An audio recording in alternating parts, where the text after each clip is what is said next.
Saya di sini sebagai mualaf, jadi mohon maaf kalau ngomongnya agak ini, Ustaz. Saya mau tanya, Ustaz, bagaimana caranya kita untuk apa? Untuk meyakinkan diri kalau ini pilihan yang terbaik untuk saya pindah agama. Itu aja sih, Ustaz. Terima kasih. Mbak Mega udah berapa lama? Sekitar 5 tahun, Ustaz. Masya Allah, barakallah fiik. Semoga diberikan istiqomah. Amin. Soalnya akhir-akhir ini sedang goyah, Ustaz. Oh, Soalnya kan habis punya nikah. teman nggak? Kenapa? Punya teman? Temen punya. Teman belajar maksudnya? Oh, punya suami. Oh, yang sebelah sana langsung. Kenapa? Oh, langsung. Ya. Padahal mau jadi temen ya. Jadi udah mau optimis nih. Iya, udah Kalau oke. teman belajar kan bisa. Suami muslim atau mualaf? Muslim. Emang muslim. Ustaz, iya. Ya. Makanya sekarang datang ke sini ingin dikasih lebih kuat lagi gimana caranya biar nggak oleng lagi, Ustaz. Terima kasih. Baik, barakallah fiik. Sifat iman itu emang bukan hanya yang baru mualaf ya. Semua mukmin yang dari lahir pun, bahkan para sahabat kecuali Nabi ya, para sahabat pun memiliki sifat iman yang sama. Iman itu apa? Fluktuatif, yazidu wa yanqus, naik dan turun, bertambah dan berkurang.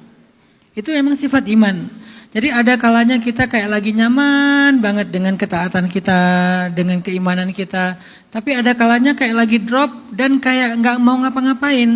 Terus muncul rasa-rasa gelisah, ya anxiety itu, atau overthinking, atau kayak kebingungan sendiri. Ini gimana sih, ini benar nggak sih, dan segala macam. Itu tuh pasti keadaan ketika iman kita lagi lemah. Biasanya iman lagi lemah itu nanti ininya macam-macam, godaannya macam-macam. Kalau iman lagi kuat, gairahnya juga macam-macam. Pengen ibadah ini, pengen beramal itu, dan seterusnya. Gairahnya macam-macam pas iman lagi kuat. Godaannya juga macam-macam pas iman lagi lemah. Nah pertanyaannya sekarang, gimana biar iman kita itu kalau lagi lemah itu nggak lama-lama. Dan ada yang menyelamatkannya supaya dia bisa bertambah ketika dia berkurang. Satu kata para ulama, banyakin istighfar. Kenapa banyakin istighfar? Lemahnya iman itu penyebabnya dosa. Tazidu yazidu bitta'ah wa yanqusu bil ma'siyah. Iman itu bertambah dengan ketaatan dan berkurang dengan maksiat. Biasanya penyebab iman lemah itu adalah dosa-dosa. Dan dosa yang paling ringan tapi paling mudah mengurangi iman itu adalah fatrah atau futur. Apa itu futur? Kelamaan nganggur. Futur itu kelamaan nganggur. Nganggur di sini itu bukan kerjaan ya, nganggur dari aktivitas-aktivitas yang bisa menyehatkan iman kita. Kelamaan gak hadir ke majelis, kelamaan gak ketemu dengan orang solih, kelamaan gak membaca Al-Quran, kelamaan gak bertemu dengan tempat-tempat yang vibes-nya bagus. Salah satu yang paling terbaik itu pastinya Masjidil Haram, Masjid Nabawi kalau kita mampu. Atau kalau enggak ya masjid-masjid yang vibes-nya memang beda gitu. Kalau pada umumnya kan dia vibes sholat 5 waktu ya. Ada masjid yang di situ tuh ada amalan yang lebih daripada 5 waktu. Ada majelis ilmunya di situ, ada dakwahnya di situ segala macam. Kita terlalu lama absen dari sana. Selain karena dosa, bisa juga karena fatrah atau karena futur, kelamaan absen. Sehingga kita harus mencoba memaksakan diri untuk hadir lagi ke majelis kayak gitu, ketemu lagi dengan orang-orang yang insya Allah bisa menyegarkan iman, atau mengakses konten-konten mereka, mendengar kisah-kisah tentang mereka. Kita kelamaan gak baca kisah orang solih, atau gak mendengar kisah orang solih, coba dengerin lagi. Karena itu cepat banget nambah iman. Pertama istighfar, kemudian hadir dalam majelis ilmu, kemudian coba lebih banyak membaca atau mendengar kisah-kisah orang soleh. Karena di dalam kisah orang soleh itu cepat banget. Kan kata Allah juga di dalam Al-Quran, wa kullan naqussu 'alaika min amba'ir rusuli ma nutsabbita bihi fuadak. Begitulah kami mengisahkan kisah-kisah Rasul kepadamu Muhammad.